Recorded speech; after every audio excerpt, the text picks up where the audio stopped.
RTO ಅಧಿಕಾರಿಗಳ ಎಡವಟ್ಟಿನಿಂದ ಹೆದ್ದಾರಿಯಲ್ಲೇ lorry ಅಪಘಾತ ಆಗಿದೆ. ಹೆದ್ದಾರಿಯಲ್ಲಿ ಲಾರಿ ತಡೆಯೋಕೆ ಹೋದಂತ ವೇಳೆ ಆಕ್ಸಿಡೆಂಟ್ ಆಗಿರುವಂತದ್ದು. ದೇವನಹಳ್ಳಿ ಬಳಿ ತಿರುವಿನಲ್ಲಿ ಲಾರಿ ಅಡ್ಡಗಟ್ಟಿದ್ರು ಅಧಿಕಾರಿಗಳು. ಇದು ಆರ್ಟಿಒ ಅಧಿಕಾರಿಗಳ ಎಡವಟ್ಟು. ಹೆದ್ದಾರಿಯಲ್ಲಿ ಲಾರಿ ತಡೆಯೋಕೆ ಹೋಗಿ ಅಪಘಾತ ಆಗಿದೆ ಎನ್ನುವಂತ ಮಾಹಿತಿ. ದೇವನಹಳ್ಳಿ ಬಳಿ ತಿರುವಿನಲ್ಲಿ ಲಾರಿಯನ್ನ ಅಡ್ಡಗಟ್ಟಿದ್ರು ಅಧಿಕಾರಿಗಳು. ಲಾರಿ ನಿಲ್ತಾ ಇದ್ದಂತೆ ಹಿಂಬದಿಯಿಂದ ಮತ್ತೊಂದು ಲಾರಿ ಬಂದು ಡಿಕ್ಕಿ ಹೊಡೆದ್ಬಿಟ್ಟಿದೆ. ದೇವನಹಳ್ಳಿ ಬಳಿ ತಿರುವಿನಲ್ಲಿ ಲಾರಿಯನ್ನ ಅಧಿಕಾರಿಗಳು ಅಡ್ಡಗಟ್ಟಿದ್ರು. ಈ ವೇಳೆ ನಿಯಂತ್ರಣ ತಪ್ಪಿ ಪಲ್ಟಿ ಹೊಡೆದಿದೆ ಮತ್ತೊಂದು ಲಾರಿ ಎನ್ನುವಂತ ಮಾಹಿತಿ. ತಕ್ಷಣ ಜೀಪ್ ಸಮೇತ ಚಾಲಕ ಪ್ರಸನ್ನ ಮತ್ತು ಅಧಿಕಾರಿ ದಿನೇಶ್ ಪರಾರಿ ಆಗ್ಬಿಟ್ಟಿದ್ದಾರೆ. ಆರ್ಟಿಒ ಅಧಿಕಾರಿಗಳ ಎಡವಟ್ಟಿದು. ಒಂದ್ ಕಡೆಯಲ್ಲಿ ಅವ್ರು ಮಾಡಿರುವಂತ ಎಡವಟ್ಟಿನಿಂದ ಅಪಘಾತ ಆಗಿತ್ತು ಸ್ಥಳದಲ್ಲಿ. ತಮ್ಮ ಎಡವಟ್ಟು ಗೊತ್ತಾಗ್ತಾ ಇದ್ದಂತೆ ಅಧಿಕಾರಿಗಳಿದ್ದಾರಲ್ಲ ಎಸ್ಕೇಪ್ ಆಗಿಬಿಟ್ಟಿದ್ದಾರೆ, ಸ್ಥಳದಿಂದ ಎಸ್ಕೇಪ್ ಆಗಿಬಿಟ್ಟಿದ್ದಾರೆ.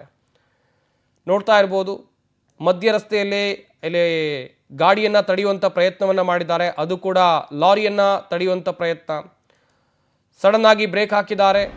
ತಿರುವಿನಲ್ಲಿ ಲಾರಿ ಅಡ್ಡಗಟ್ಟಿದ್ರು ಅಧಿಕಾರಿಗಳು. ಲಾರಿ ನಿಲ್ತಾ ಇದ್ದಂತೆ ಹಿಂಬದಿಯಿಂದ ಮತ್ತೊಂದು ಲಾರಿ ಡಿಕ್ಕಿ ಹೊಡೆದ್ಬಿಟ್ಟಿದೆ. ದೇವನಹಳ್ಳಿ ಬಳಿ ಆಗಿರುವಂಥ ಘಟನೆ ಇದು. ಈ ವೇಳೆ ನಿಯಂತ್ರಣ ತಪ್ಪಿ ಲಾರಿ ಪಲ್ಟಿ ಹೊಡೆದಿದೆ.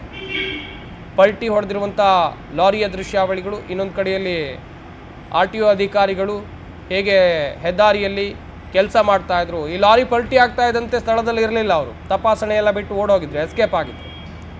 ತಕ್ಷಣ ಜೀಪ್ ಸಮೇತ ಚಾಲಕ ಪ್ರಸನ್ನ ಮತ್ತು ಅಧಿಕಾರಿ ದಿನೇಶ್ ಪರಾರಿಯಾಗಿದ್ದಾರೆ ಎನ್ನುವಂಥ ಮಾಹಿತಿ ಇದೆ. ಆರ್ಟಿಒ ಅಧಿಕಾರಿಗಳ ಎಡವಟ್ಟಿನಿಂದ ಸಂಭವಿಸಿರುವಂಥ ಅಪಘಾತ.